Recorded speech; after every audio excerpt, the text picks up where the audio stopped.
Hey there, and welcome back to Temporary Locals. I'm Jared. And I'm Megan. This week we have a guest coming back on who is going to take us to three countries in Southeast Asia. We're going to Vietnam, Cambodia, and Thailand. But before we get into that, for those who don't know, Jared and I are a travel loving couple who somehow always end up feeling like locals everywhere we go. From small towns to some of the world's most iconic wonders, we share our stories, hidden gems, and occasional history or true crime that shaped the places that we've actually been. So if you're into travel, storytelling, or a little bit of mystery, then you're in the right place. And we'd love it if you'd subscribe and join us for the ride. All right. So today we are going to have on Matthew Hashuga. We had him on episode 28 to talk about his trip to Antarctica. That's a really great episode. If you haven't heard of that before, check that out. Matthew, he's a detective by trade, and when he's not working, he is usually globetrotting and traveling with a deep love for history and culture. So we are really excited to have him back on, and we'll get into the episode. Let's go. Thanks for coming back on, Matt. We appreciate it. Yeah, anytime. Yeah. So you just spent like 3 weeks in Southeast Asia? Yes. I did about a week in Vietnam, a week in Cambodia, and about a week in Thailand. Wow. And out of those three countries, they're all in the same area of the world, Southeast Asia, but what are the real differences you noticed throughout those three different countries? Big differences in the language, differences in the currency. Right now, Cambodia and Thailand don't get along. Vietnam and Cambodia is kind of hit or miss. And Vietnam and Thailand get along. So it was interesting going from one country to the other, and just kind of getting to talk to some of the people and their feelings on a lot of the things that are going on. Yeah, we've kind of mentioned that before. I think when that whole border dispute was kind of kicking off with Thailand and Cambodia back, a couple months ago when it really was getting kind of heavy over there. And it was really unfortunate to me because I love both those places. And it's just unfortunate, because Yeah. the people in those countries are really spectacular people. I mean, everybody that goes to Southeast Asia tells you how kind the people are. And it's just unfortunate when governments, can't get along and it affects the people of those countries. So, Yeah, that's exactly it. And yeah, you're absolutely right. In every country, I felt welcomed. I felt safe. The people were incredible. Well, last time you were on, we talked about Antarctica. So, for anyone listening, if you want to hear that episode, let's walk through how you kind of traveled through those countries. Like, you started in Vietnam, I think? I did, yeah. I flew out of Philly through Chicago, Tokyo, and landed in Hanoi. And I spent a few days in Hanoi, in Vietnam. And then I had a domestic flight from Hanoi to Ho Chi Minh City, and I had a few days in Ho Chi Minh City. I'm sorry, between Hanoi and Ho Chi Minh City, I did Ha Long Bay, and then I had my domestic flight. And then from Ho Chi Minh City, I took a bus across the border into Cambodia, into Phnom Penh. And I was in Phnom Penh I think I was only there for 2 nights. And then took another bus to Siem Reap. And mhm. I was there I was in Siem Reap, I think, four or 5 nights. That was probably the longest part of the trip. And then I had a flight from Cambodia into Thailand. And Siem Reap, they have an airport that's relatively new. It was incredible because you go into any of our big airports and you look at the board and it's filled with flights, incoming and outgoing. And in Siem Reap, there was like three. It's just this enormous airport, and there's like nobody there. I guess it is relatively new, and they're still trying to get more flights in and out. Mhm. Wow, that's cool. I've never been to an airport that was recently built. Yeah, it was.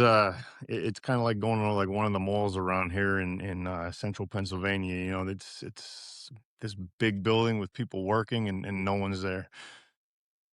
Yeah.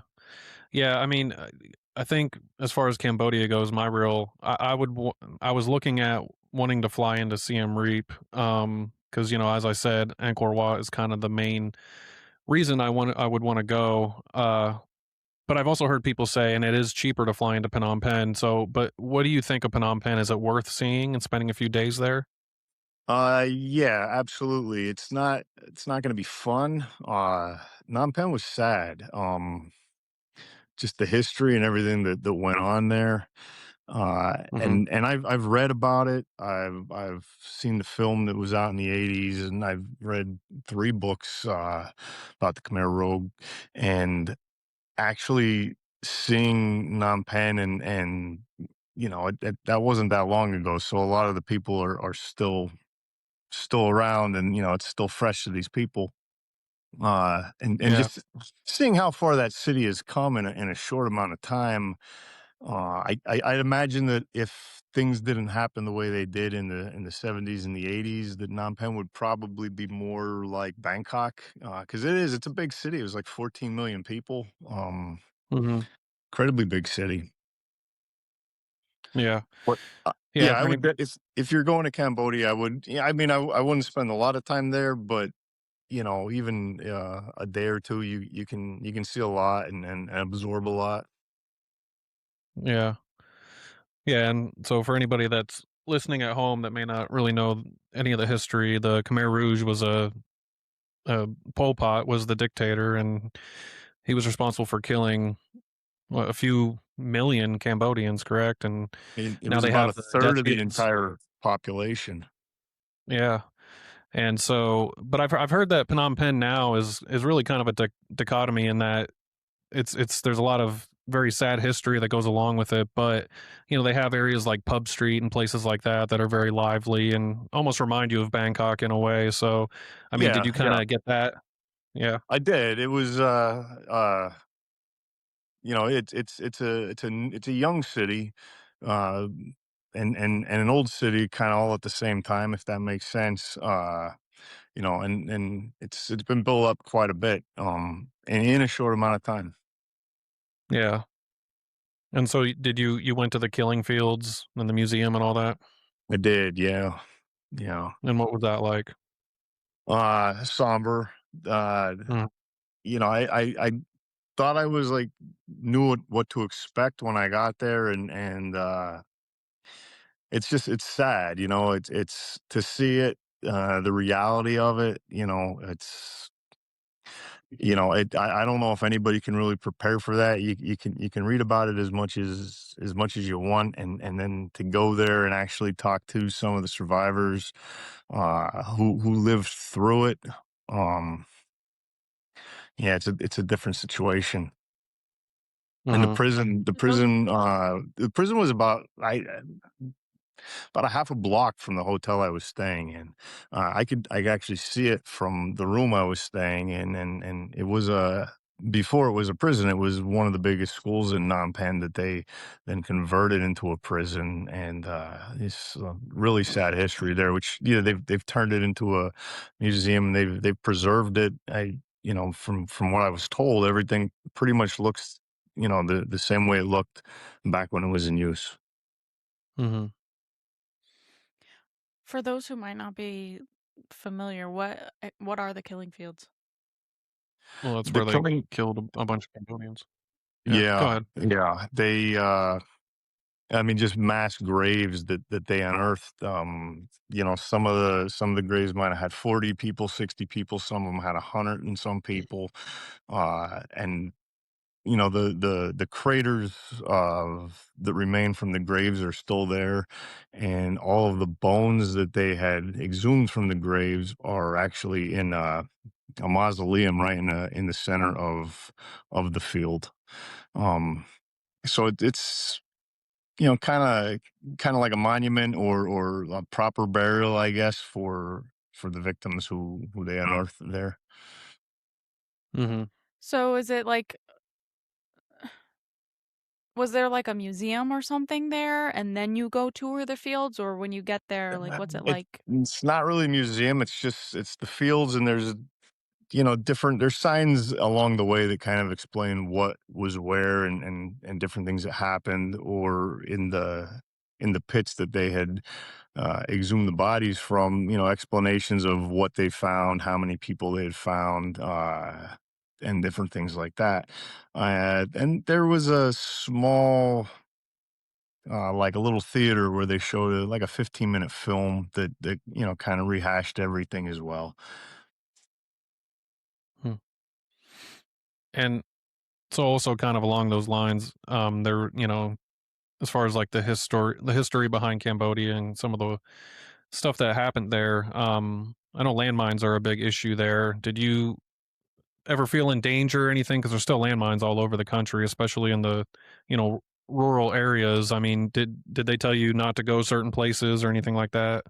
That's No, I didn't run into any of that. I know there's a lot of issues in the northern part of the country toward the border, but in Phnom Penh and Siem Reap, which were the two areas that I visited in Cambodia, they're pretty well taken care of. I mean, I think that's like the biggest draw to the country. They really do, want to open it up to people visiting and experiencing the culture. So there wasn't much danger in those areas. Now I would imagine if you get, farther outside of the city, it would probably be an issue. But I didn't run into any of that personally. Yeah. Did you visit the Landmine Museum? I did not. Yeah, it's interesting. I don't know if you saw this or not, but I see that they're actually using rats to try to detect landmines over there now. I did see that. In fact, it was one of the things I couldn't fit into my itinerary, but I did talk to some people who did go and see the rats, and uh, yeah, they kind of explained everything and told me. But I guess they had the one rat is actually in the Guinness Book of World Records Uh-huh. for finding the most landmines out of any other rat. Yeah. Yeah, I guess the idea is they're not heavy enough to actually set the landmine off, and so they use these rats to go around, and they can walk across them and detect them. So, yeah, That is cool. It, yeah, it it is. is, yeah. They're intelligent animals. That's no doubt. Yeah. All right. So tell us about, just like the few days that you spent in Cambodia, and then we'll go back, to Vietnam. We're kind of going out of order, but Sure. No, I really I enjoyed Cambodia. I liked Siem Reap. Besides the temples and Angkor Wat was it didn't disappoint. It's an amazing complex. You could spend a day there. The Ta Pra, which they call that the Tomb Raider Temple, has all the vines Yep. growing on it. That was amazing too. Just with how quickly the nature can overtake something. Uh-huh. And they're still like kind of rebuilding parts of that complex. And Angkor Thom, where Bayon Temple, massive temple with all the faces. That was you had mentioned about the dinosaur carving. I did see that. It Uh-huh. was pointed out to me, and yeah, absolutely was a triceratops carved into the stone. Yeah. Yeah, that's one of those things that they try to explain away. It's an ox or something with like rocks behind it or what. But Yeah, to me, I look at it and I see it's a dinosaur, carved in the stone. What eight, however many hundreds of years before we discovered dinosaurs. So I just think yeah, that's really yeah. interesting. And yeah, It so was. Yeah.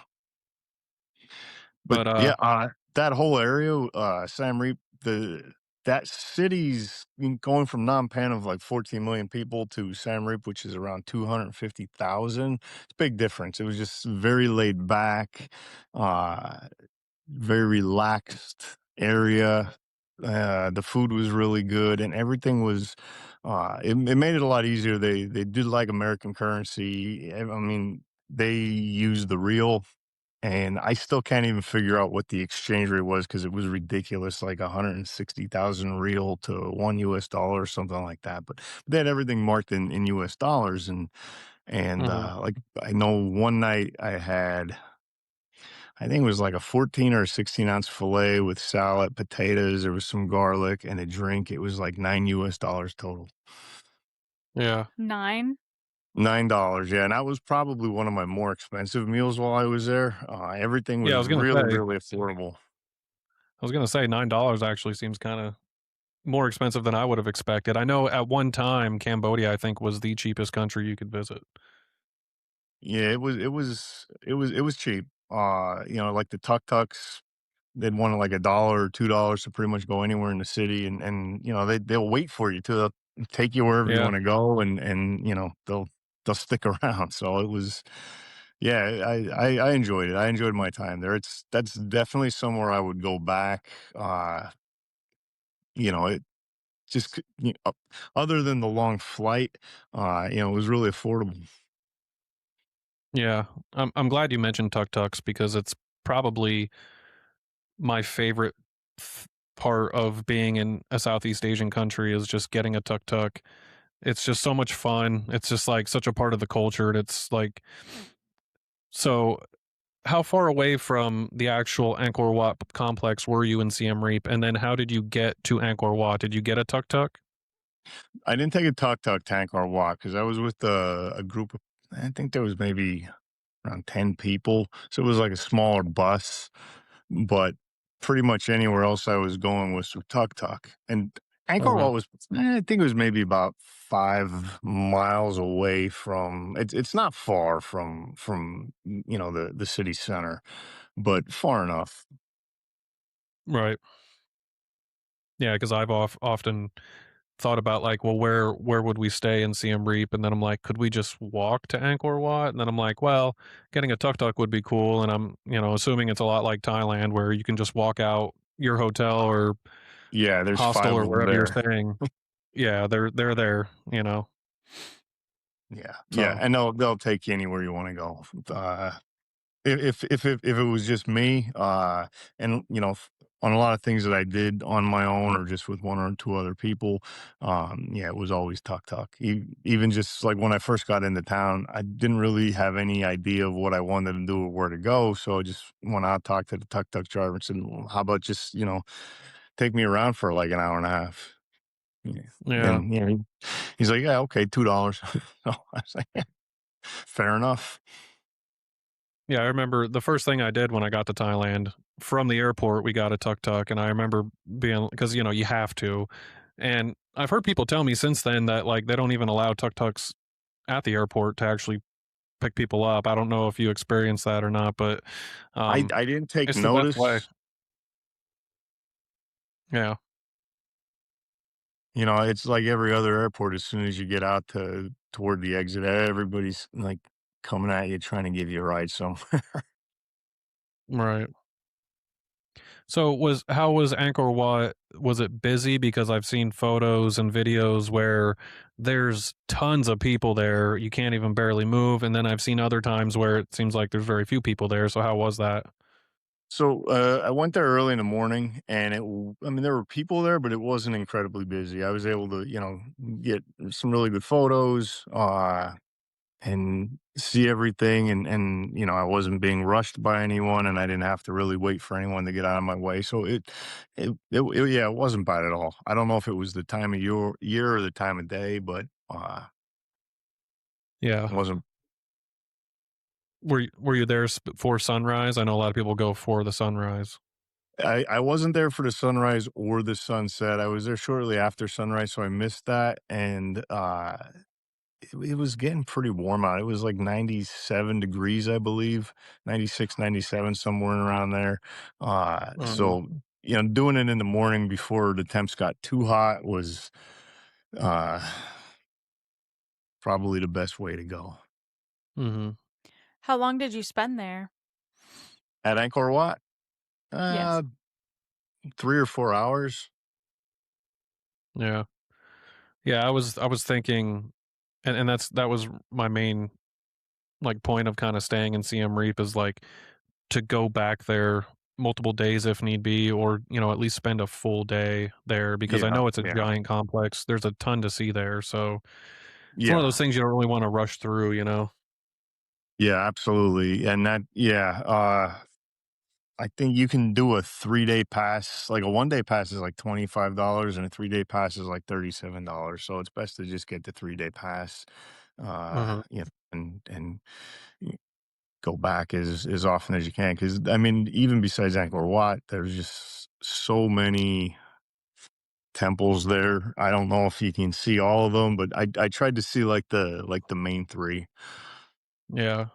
Yeah, I think Ta Prohm is probably the most visually stunning area that I've seen, at least, from photos and stuff, but, yeah, I mean, just the whole complex is amazing, and I know that, like, they say that there's just temples off into the jungle that people don't even know are there, and you could stumble upon them and really feel like you're Indiana Jones, you know?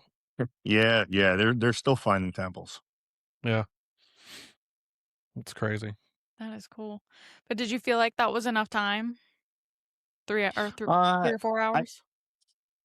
it was enough time to see it. It wasn't enough time to, like, take everything in. If I were to do things again, I'd go, if I went back to Siem Reap, I would spend probably just a couple days at Angkor Wat, in and of itself.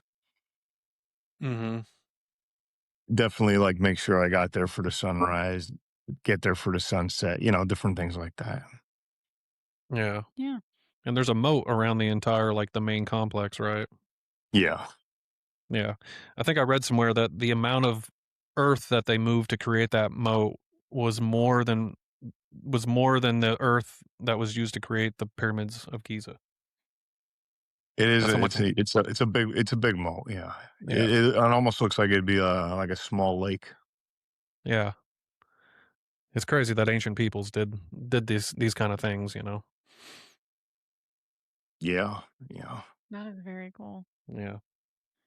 Alright, so that's Angkor Wat. It's kind of a quick summary, but definitely somewhere that I wanna go. It's been on my bucket list for a long time, and, um, yeah, I think Cambodia just sounds incredible, so I'm definitely excited to go there.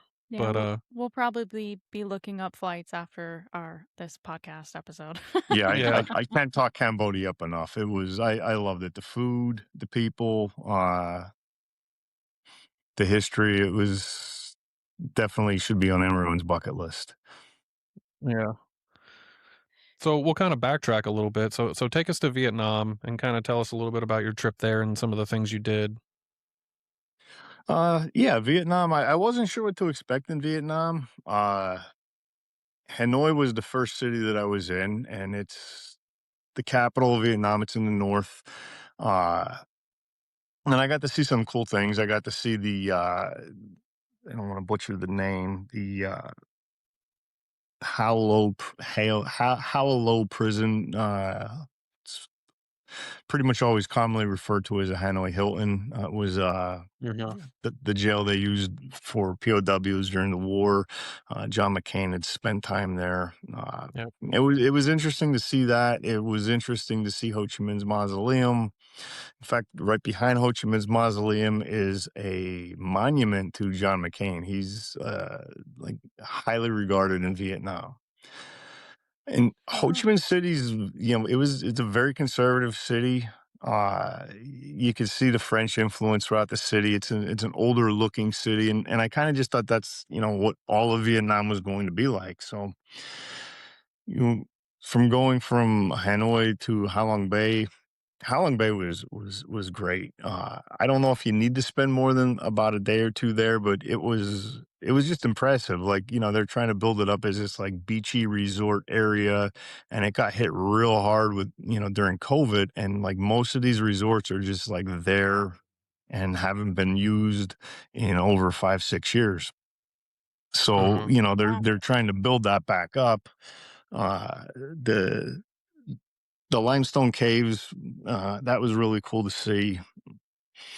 I enjoyed my time in Vietnam. The food was good. When I got to Saigon, sorry, Ho Chi Minh City, that's kind of the other interesting thing in Vietnam. Like, they had a huge civil war after the Vietnam American War.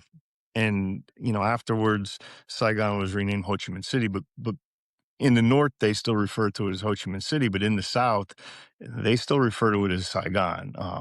Pretty much Uh-huh. anyone you talk to, anywhere you go, it's always called Saigon.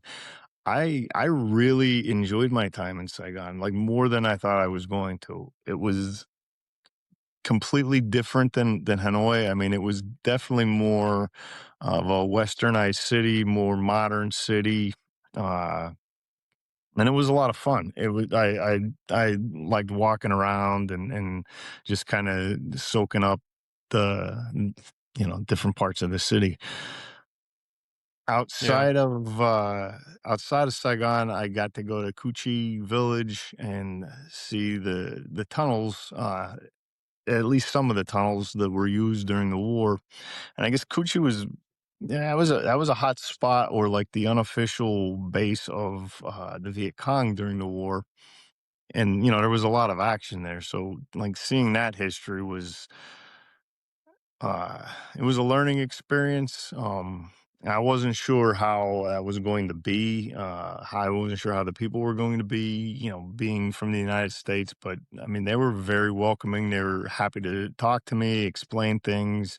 Uh, I got to go through the tunnels, which was, incredible in and of itself. And, like they had the one part of the tunnel was sort of like renovated a bit to make them bigger to accommodate more people to go through, but they still had some of the like original tunnels that I had to get down and like crawl through. I got to be honest, I was anxious. I'm not claustrophobic, but a couple times I was like, wow, this is tight. Yeah. Mm, But that that's was cool that definitely they let you. one of the yeah, oh god, yeah, it was one of the highlights of the trip. If anybody goes there, I would definitely say, uh, make your way there. Mhm. That was great.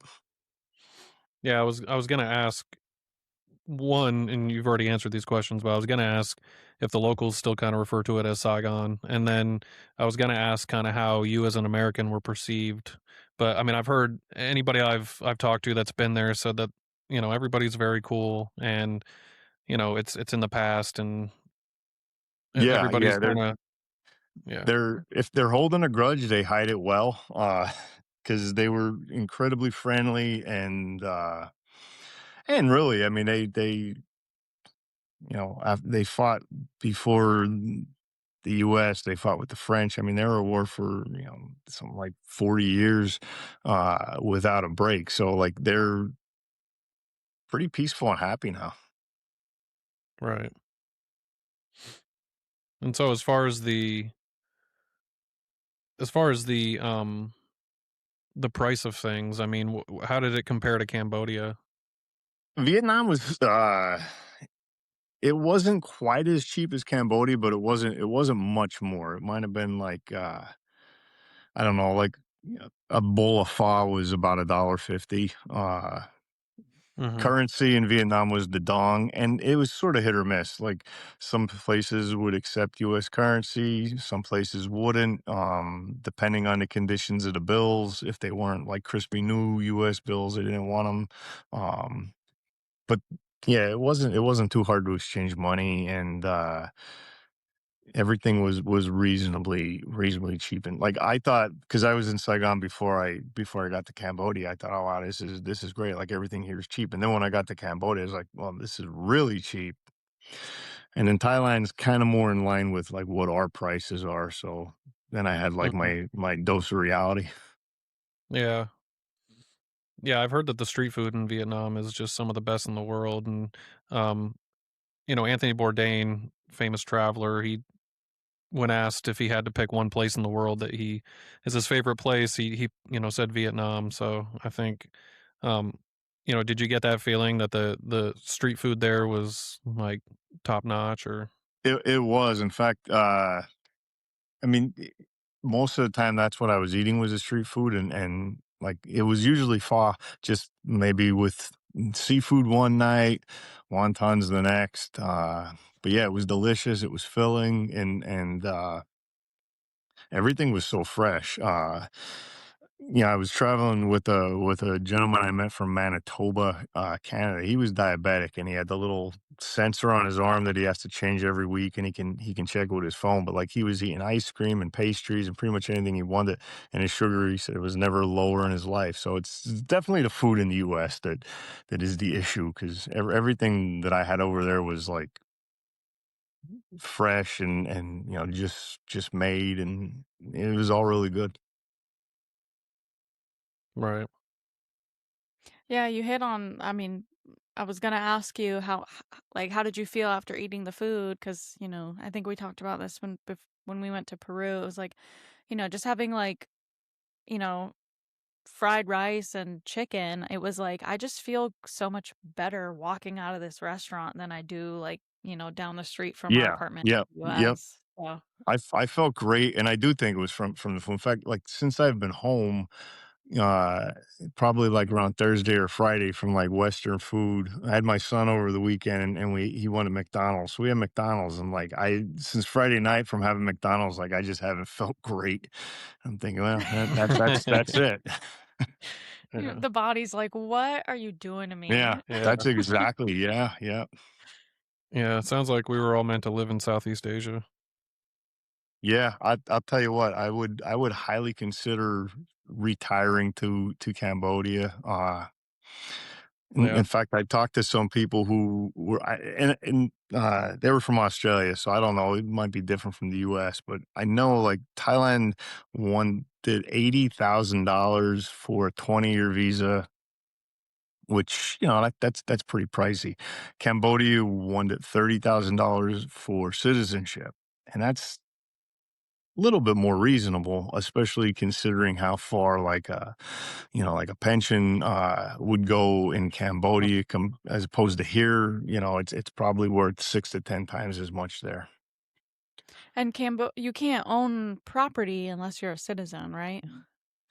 I don't think you can, yeah, and I'm not even sure if you can own property as like an expat citizen either. I know Thailand, you definitely can own property, but uh, like in Cambodia, renting's pretty cheap, like, for fully furnished apartments and everything. I think they were going for like $500 a month, and these were like newer builds. Yeah. I know. I know. I've heard of people getting around that. Um, I don't really know the ins and outs of it, but people will set up a company or a corporation and somehow put the assets under that instead of their own personal self.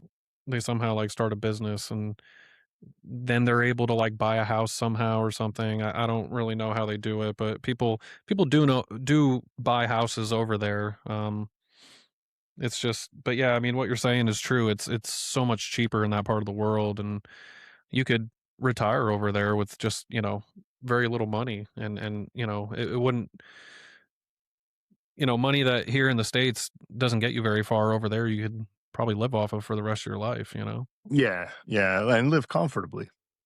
Yeah. Well, and also it's just because of the part of the world you're in, you're living more modestly anyway. So, if you're living in a beautiful place in the world like that, you're not concerned about having the biggest, like most expensive TV or the nicest car. I mean, you're living like more naturally, I guess, in a way is kind of what I'm getting at. Yeah, yeah. So, And cars, I mean, everybody over there is driving scooters, so yeah, I'd be fine with that. Just getting a yeah. scooter and Yeah, a little motorbike. yeah, just riding around Siem Reap. Yeah, I've seen people taking like motorbike, um, you know, tours, journeys, whatever you want to call it, through like Vietnam. That there's like a big motorbiking culture over there. Oh Did you yeah, rent a it's motorbike over there? it's huge. I did not, no. No. But I mean, I saw if there's 14 million people in Phnom Penh, and there's like 11 million scooters. Yep. They're just everywhere. Wow. Yeah. So in Vietnam, did you say you went to some was it limestone caves? Yeah, in Halong Bay, it was Sung Sok Cave. I think it's one of the biggest in the bay, and there's several, formed over time from the water. But it was incredible. Like I've been to some caves here in Pennsylvania, like out in Center County, Woodward and Penn's Cave, limestone caves that I always thought were impressive. Like they were so small compared to this. I mean, it was just enormous. Yeah. Was it just kind of like a walk-through tour, or was there any, like, swimming or diving that they did there? No, it was just a walkthrough tour. Yeah, I don't know if I'd wanna swim in the bay or any of the rivers over there. They weren't exactly the cleanest, but, Mhm. Yeah. Yeah, that is cool. Was there anything that we didn't touch on in Vietnam that you did? uh,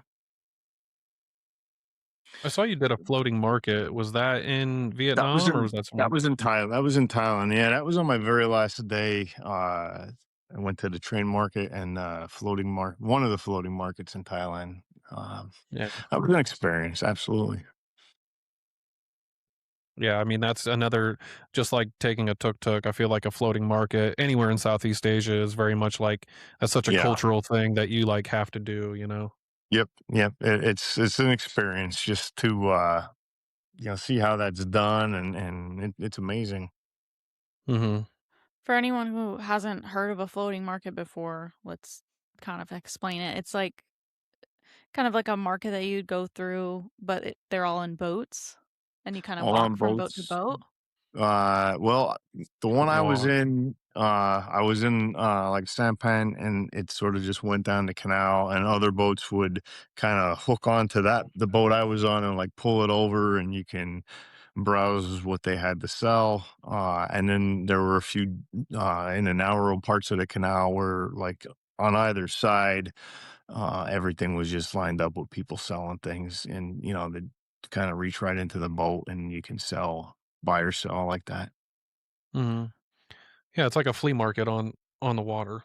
Yeah. Yeah, that's Yep, that's cool. a good way to put it. And there might be a boat that has a bunch of bananas and you are like, "Hey, I want a banana." So you swim up to them or, paddle over to them and they, exchange Yeah. banana and yeah. Food, fish that are just, fresh seafood, beverages, ice cream, uh, clothing, knickknacks, pretty much everything. Like, yeah,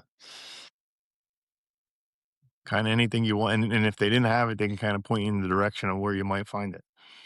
Right. And where was this in Thailand? It was right outside of Bangkok. Okay. Yeah.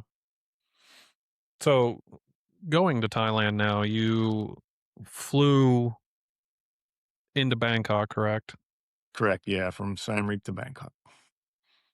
And how many days did you spend? Well, first of all, I know you said Phnom Penh's a pretty large city, but I would assume that Bangkok was the largest city you had seen over there at this point. So, kind of explain getting to Bangkok and what your first impression was, because I know when I landed in Bangkok, I've been to New York City and I've been to very large cities, but the first time I landed in Bangkok, I was just blown away at how big it is and how busy it is.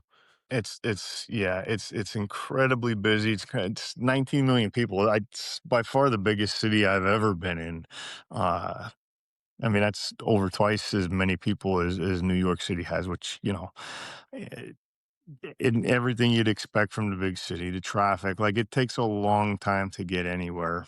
Uh, I was staying in the Chinatown district in Bangkok, and, after, 5, 6 p.m., you can't even get, cars down the street because all the food vendors just come out Yeah. and line the streets, that if you're not on, a scooter or something or on foot, you're not getting through. Well, yeah, that's why the scooters are so popular over there, and tuk-tuks too, is because they can kinda navigate the busy Yeah. streets and kinda weave in and out of traffic. But you've been to Cairo before, and I mean, Cairo's bigger than Bangkok is.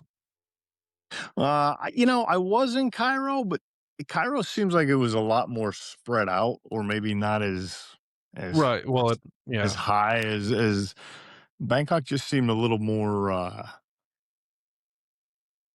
don't know, like a centralized, I guess. Like a modern big city, yeah. Yeah, yeah, yeah, Like definitely. dense. Yeah. Yeah. Cairo's big, though. Cairo's got a Cairo, yeah, lot of Cairo is people. big. When I think of Cairo, I'm thinking about being out by like the pyramids and I only Right. spent a little bit of time in Cairo before I, kind of moved down into Luxor and uh but yeah, yeah, I kind of forgot about Cairo. Yeah. So you get to Bangkok, you fly in. How'd you get to where you were staying, and where were you staying? I was in a hotel in it was in Chinatown district. Can't even remember what the name of the hotel was, but it was a pretty nice hotel. Like, I mean, all the hotels probably are kind of similar. Like, it had like a rooftop pool and Uh-huh. incredible views of the city.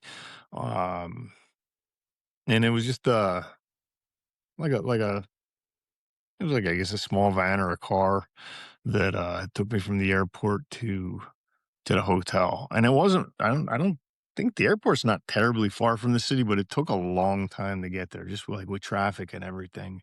It was a pretty good ride.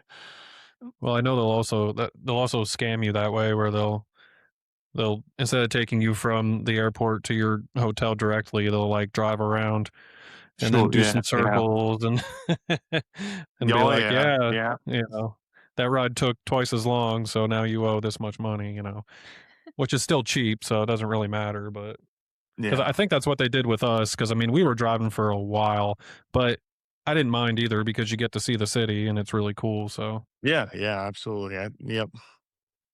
Yeah, so I like traveling.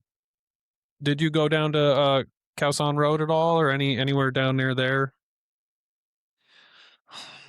I honestly, I'm not exactly sure. I was only in Bangkok for, I think, three nights, and Yeah.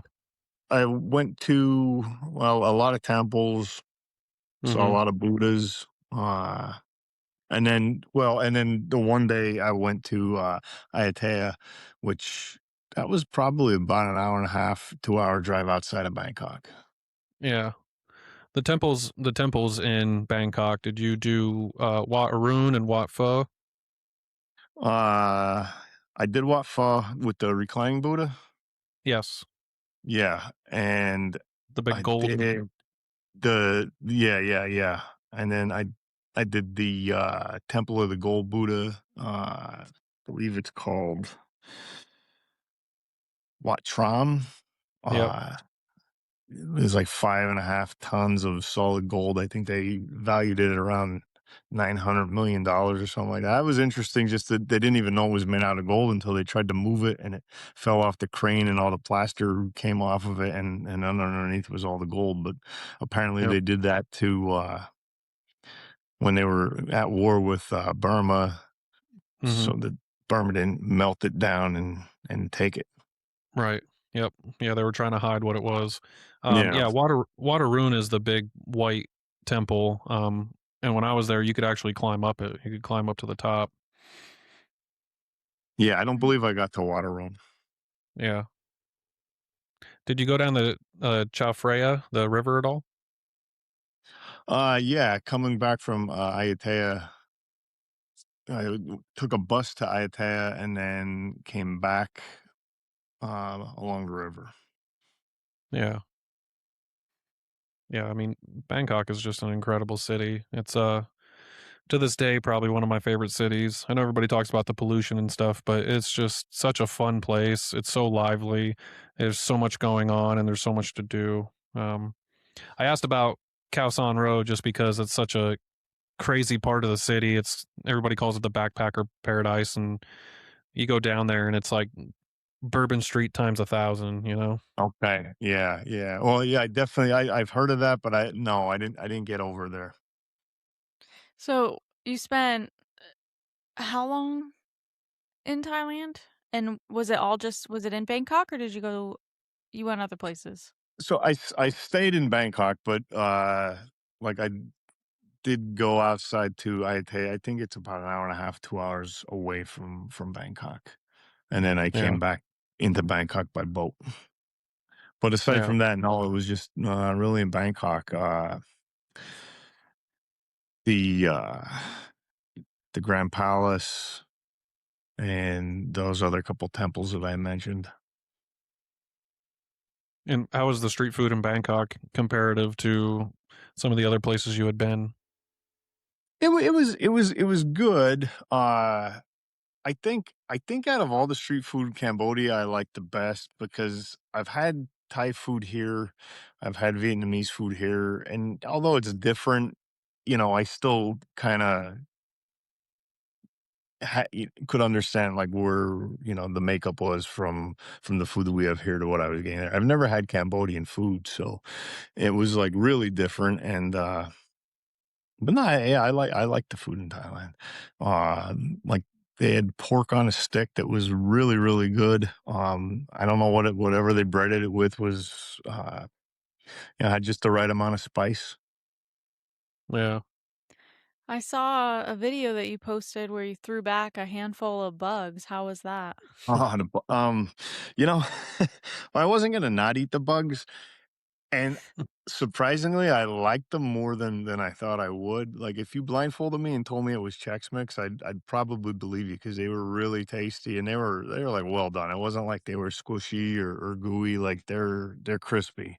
And that's what they eat as just like a snack food. Yeah, Yeah. surprisingly, it was good. Yeah.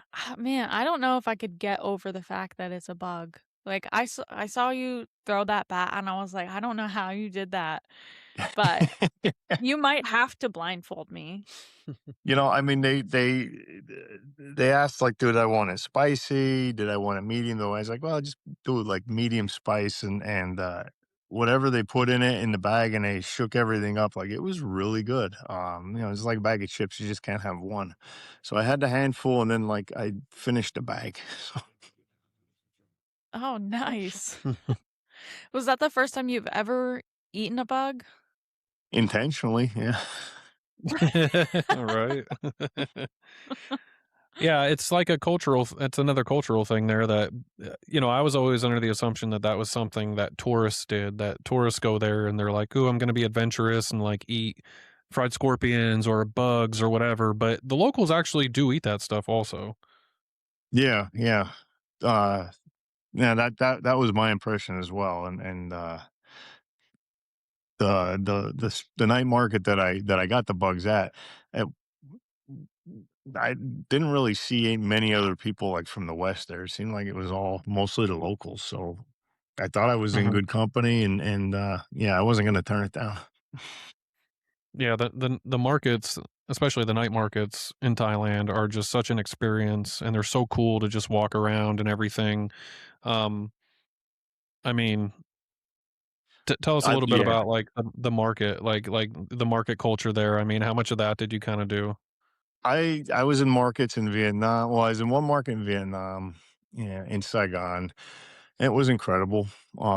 Just a giant flea market. Like I always enjoyed time on Canal Street up in New York City. Uh and they did this put all of that to shame. Mhm. Bangkok was the night markets, same thing. In Cambodia, I got to a few markets. And the thing is, like everything that you buy or wear, most of everything is made in Vietnam or Cambodia. Some of it's made in Thailand, but like, I'm looking at some of the stuff, like the clothing that they had and like North Face gear and Under Armour, and I'm like, if it was fake, I really couldn't tell. I mean, they did a good job, but then like what somebody told me is like, all the factories are here and everybody knows somebody that works there, so it wouldn't be unusual for a couple boxes to probably go out the back door. So some of it's probably legit. And Yeah. and haggling was a lot of fun. And Mhm. one thing that I liked about it, it wasn't like you mentioned Cairo, like vendors in Cairo or Egypt as a whole were like so aggressive. Wasn't like that in Vietnam, Cambodia, or Thailand. It's like, Right. they didn't bother you if you didn't want it. They'd kind of make their bid at first, and if you're like nope, nope, then they didn't continue to try to persuade you. Yeah. Yeah, and even when they're asking you, they're very nice. I mean, it's, yeah, Egypt unfortunately kinda has that stereotype that it's the vendors and stuff there trying to get you to buy stuff are very pushy, and they are. Oh yeah. Southeast Yeah. Asia, they're just nice people. I mean, Egyptian people are very nice too, but I mean, yeah, it's called the land of smiles for a reason. You know, they're just the kindest people. Yeah, this is true. What about 7-Elevens? I know that's a big culture over there, and every Westerner that goes over there, they say you have to go to the 7-Eleven over there, which sounds weird to us here because it's just a gas station. But over there, it really is an experience. Did you go to the 7-Elevens over there? Yeah, there was one right by my hotel, and I had to run in and I had to pick up some deodorant, which was convenient because it was. But yeah, they're everywhere. I guess it's. I'm assuming that like it's like a Thailand company, because I mean they're everywhere in Thailand. I don't know. Yeah, I don't remember seeing 7-Eleven in Vietnam. Mine of. I know I saw a few in Cambodia, but definitely in Bangkok, they were everywhere. yeah, they're on every corner almost, and the food in there is surprisingly really good too. I don't know if you know about Toasties, but they'll actually make your sandwiches in there. They'll heat them up for you. Huh, I did not know that, and yeah, unfortunately, I didn't get to try any food there, but Yeah, I never thought you'd say that. Unfortunately, I didn't well, get to try 7-Eleven food. yeah. It's an experience, and then just seeing, like, the chips, they have all the Lays over there that are like the Thai Lays, all yeah, every yeah. flavor you could imagine, you know? Crickets? They probably do have cricket Lays, I'm sure they do. Yeah. Crickets aren't bad. With the right seasoning. Yeah. That's right. Yeah. So, um, overall, I mean, Southeast Asia is one of my favorite parts of the world, and, um, I know that each one of these countries definitely has, they're all amazing, and they're all out of the 3 though, I mean, what was your favorite of the 3 if you had to choose? Oh, definitely, it was Siem Reap in Cambodia. I think just because it was just so laid back, 250,000 people compared to, the 14 million in Phnom Penh, 19 million in Bangkok, and I wanna say it was maybe like 9 or 10 million in Saigon, like, they were bigger cities, and then to go there where it's just kind of, more of like a small town vibe, I guess, yeah, I enjoyed it, Yeah, and plus, it had Angkor Wat, like, a couple miles away, so it was. right. Yeah, Y that's awesome. Yeah, I mean, not to, like, shit on Thailand or anything, the temples there are incredible, especially Wat Arun, but, you look at those temples and then you look at, like, Angkor Wat, and it's just I mean, Cambodia just has such a rich history and culture, and that complex alone is just I mean, there's a reason it's one of the most visited sites in the world. I mean, right up there with the pyramids. Yeah, It yeah, looks incredible. yeah. Arguably, it should be one of the 7 wonders. Yeah, Yeah, I can't believe that it's not. 7 ancient wonders, yeah. Yeah. But, I mean, you said so just to go back to Cambodia for a moment, you said you flew from Phnom Penh to Siem Reap? No, took a bus. It was, Okay, 5, 6 hours, but it wasn't bad actually. To get to see the countryside outside of Phnom Penh, from there to Siem Reap, it wasn't a bad drive. okay. Yeah, I was wondering that because I know some people obviously fly, but I know that, like, we looked at taking a bus, and I know some companies are like, "These companies are really great," and then some people are like, "Don't go with this company."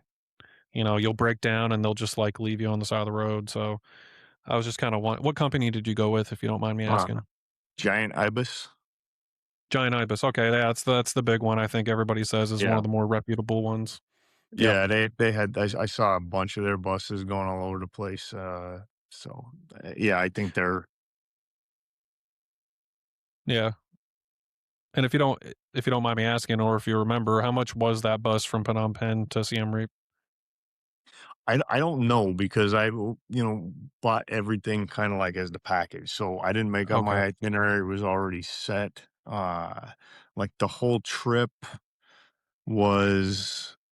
It was incredibly cheap just for like the base trip was like $1,900.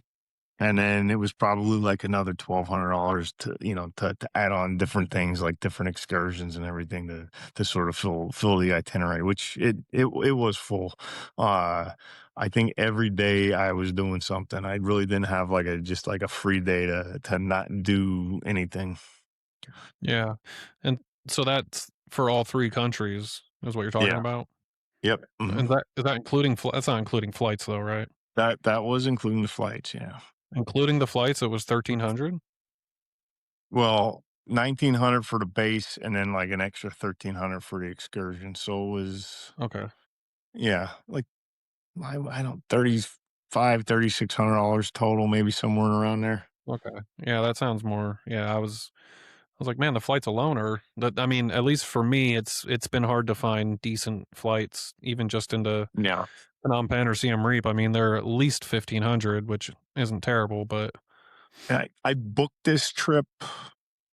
I booked this trip last year right after I got back from Egypt because it was nice being away in like January and February and like, kind of getting away from the winter. I was like, I really want to go somewhere warm again. And so yeah, it was probably around late February last year when I booked it. yeah. Hmm. Awesome.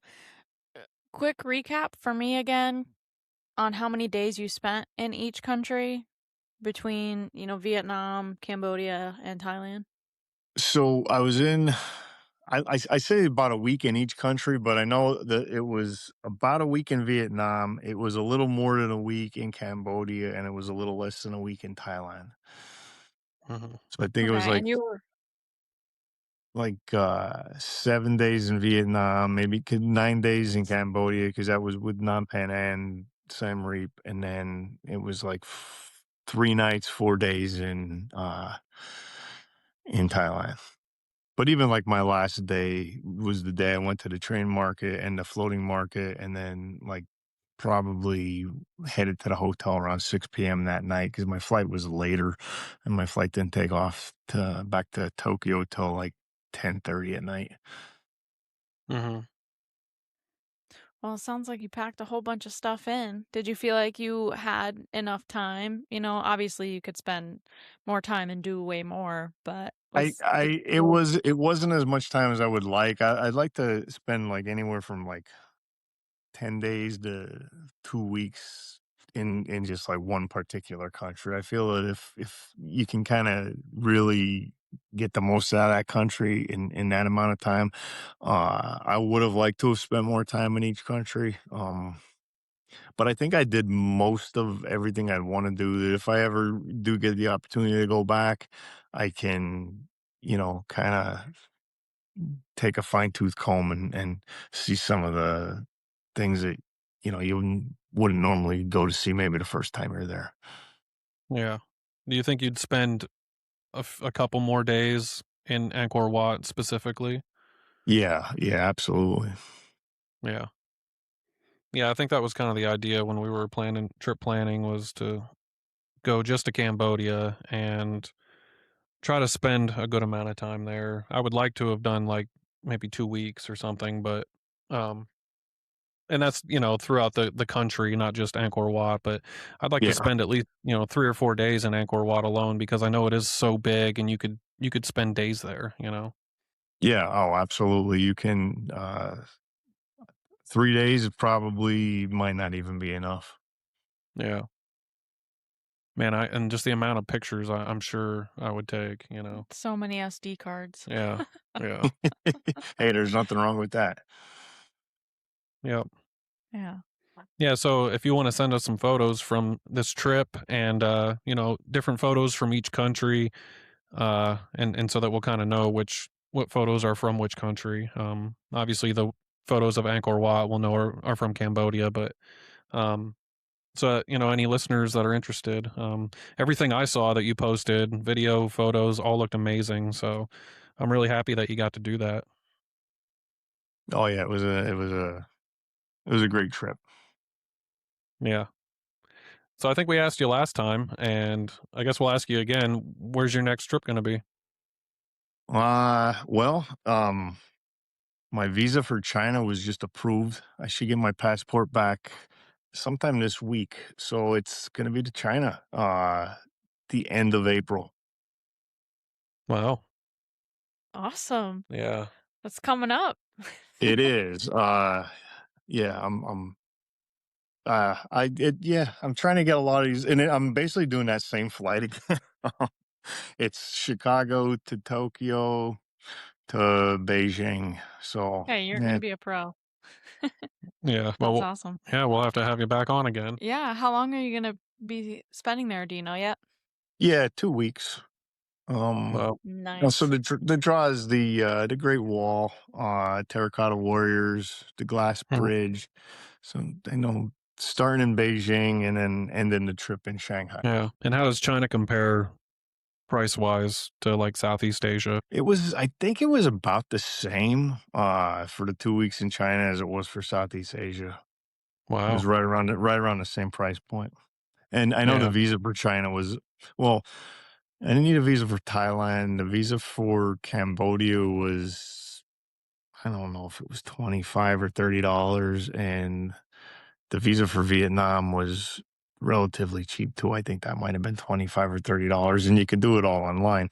The visa for China was a little bit more involved, and you have to go to the Chinese embassy depending on what region you live in. Where I'm at, my embassy's in Manhattan. It's just a Mhm, really it's a pain to go into Manhattan, to drive into Manhattan, to park in Manhattan. So I went with like a third party courier, and but even if you don't use the courier, it's close to $400 just to get the visa for China. But it is good for 10 years. So I don't know. We'll see yeah. if I like China. Maybe I'll go back. Yeah, I feel like China's probably a little more strict than like Southeast Asia. I mean, Yeah, yeah. I've only ever flown through China, but it was an experience that I've talked about before. That's something that I didn't ask you that I'd like to ask is as far as the visa goes, at least for let's say Cambodia, did the tour company take care of that? Did you get that before you went, or because some people say to get it before you go, and then some people say, well, you can get it when you get there. I mean, how did that work? I I did it before I went, and I did it on my own. But you can wait till you're there, and you can do it like at the border. It was just a lot Hmm, easier just to do it before that, so I had no issues. I had it, it was printed out, uh, and yeah. yeah. So I mean, if I don't know if there's any, one way is easier or better than the other. I think it cost there was no difference in the cost either, whether you did it online or if you did it at the border. Yeah, I just think I personally would feel better having it before I even get there.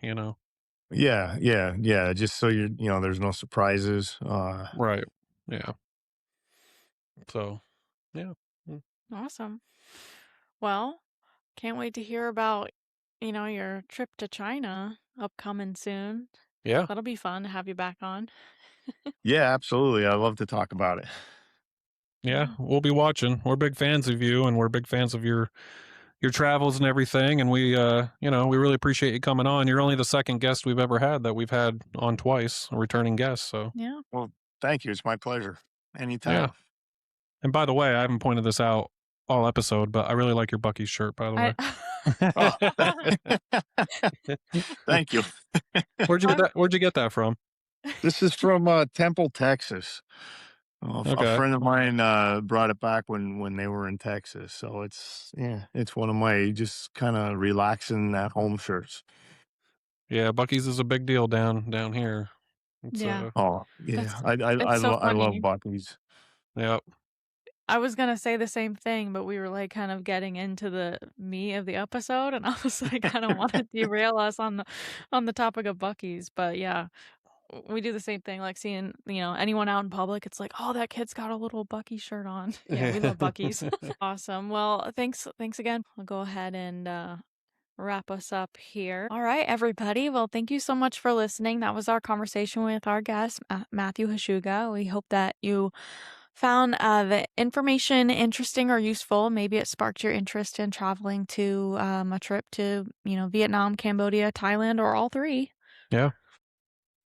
Yeah, I've often said Southeast Asia is one of the coolest places in the world that you could go to, and so he really took us on a journey, and it was really awesome talking to him about that. Yeah, that was awesome. And looking forward to hearing about his trip to China upcoming. So, well, with that, that's it for this week. Thank you guys so much for listening. You can find us on Spotify, YouTube, Apple Podcasts, and Instagram at Temporary Locals Podcast.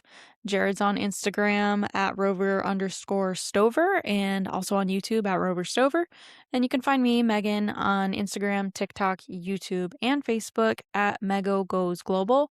And our guest today, Matthew Hashuga, you can find him on Facebook, Matthew, and then Hashuga, Hashuga. And with that, I'm Jared. And I'm Megan. Thanks for exploring with us. And remember to be a local anywhere you go. Bye. Bye. Don't leave.